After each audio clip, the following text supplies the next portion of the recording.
I'm here today as part of a march and rally for our rights and freedoms to oppose all the restrictions of the New World Order. And we know that although things seem like they've been eased now, which they have in terms of masking and other things, that's why all the alternative media like yourselves are very, very important indeed. And it's important to make sure you're not taken down. Like yesterday, somebody, or 2 days ago, delivered some documents to the Ukrainian embassy, and we knew they wouldn't get shown anywhere, but we made sure eventually they were online.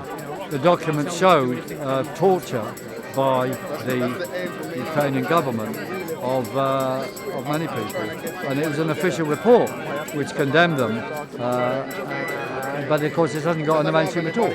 No, I'm not saying that the Russians are all good either, but the point is what the Ukraine government is doing, which is evil, has been suppressed. The information isn't there. The day that the restrictions in the UK were lifted, the Russians entered the Ukraine, or rather they added into the war which has been going on since 2014. But Zelensky was installed in a coup on the 22nd of February 2014.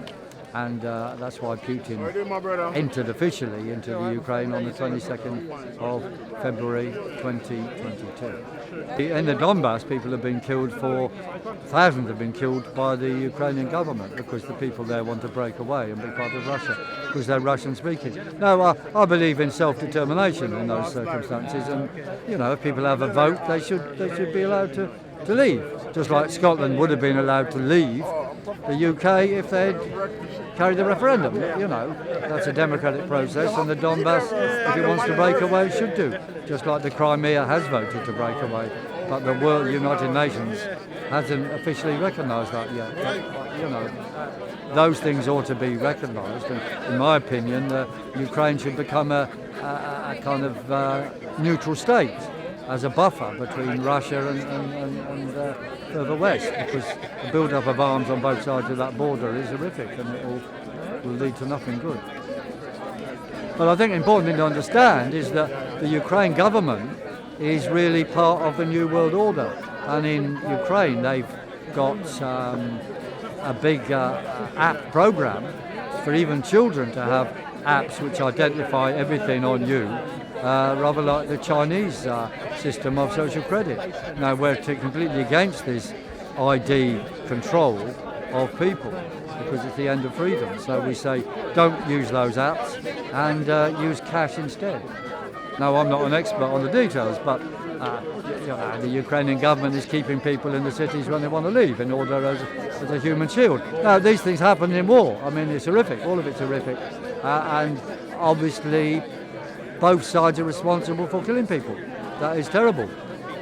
The origin of the conflict is not actually the Russians, it's the NATO countries who've put so much forces into the Ukraine, and the Russians have had to respond. The details of anything I wouldn't comment, because all wars are going to be bad in consequence, but people should understand what is happening, and it is the New World Order which is backing the Ukraine government, and of course that's why all these same people that support jabbing also support Ukraine. Putting more arms into the Ukraine is not going to do anything other than kill more people. That should end. I mean, the Russians have said they're going to declare victory, whatever that will mean, on May the 9th, which is the anniversary of them defeating the Nazis, you see, in the Second World War. So at that point, there'll have to be proper negotiations. And having a lot of arms around there is not going to help any negotiations. There'll be a lines will be drawn then. Probably the Russians will keep the Donbass, and there'll be discussions about the nature of a future Ukrainian state, hopefully a neutral state. The Ulez campaign is going well, and we're going to be releasing a document soon for people to sign if they get their Ulez charges, which we hope will be legally strong in court. Obviously, it's not easy, but that's what we're doing.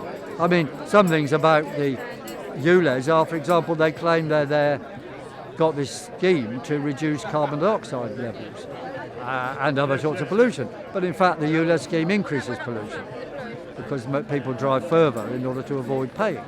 And that means that it doesn't comply with the Climate Change Act, because it's not decreasing emissions of anything, it's increasing them. So that is a legally arguable point. And there's plenty of other legally arguable points as to whether these PCNs, these charge notices they're giving, are legal or not. So we say to people, do not pay the ultra low emission zone charge. I've been driving around relentlessly, not paying. I've got about 40 different charges. They've gone up to £240 each now, so in theory I owe £10,000. I'm not going to pay. We'll have a court case about that. So I'd urge others to resist, because that's the way we can break that. And other things going on, perhaps you'll be interested in this election campaign.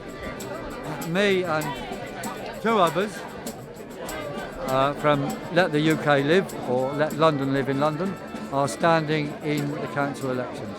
I'm standing in Faraday Ward in Southwark, where we've got a very good prospect of winning. In Camden, Karin Radique is standing at Regent's Park Ward, and she's doing very well. And in Hillingdon, Haystown Ward, Hazel is standing, and again, she's got a good chance of winning. And this is the basic sort of programme we're standing on, with local variations depending on the specific issues in the area.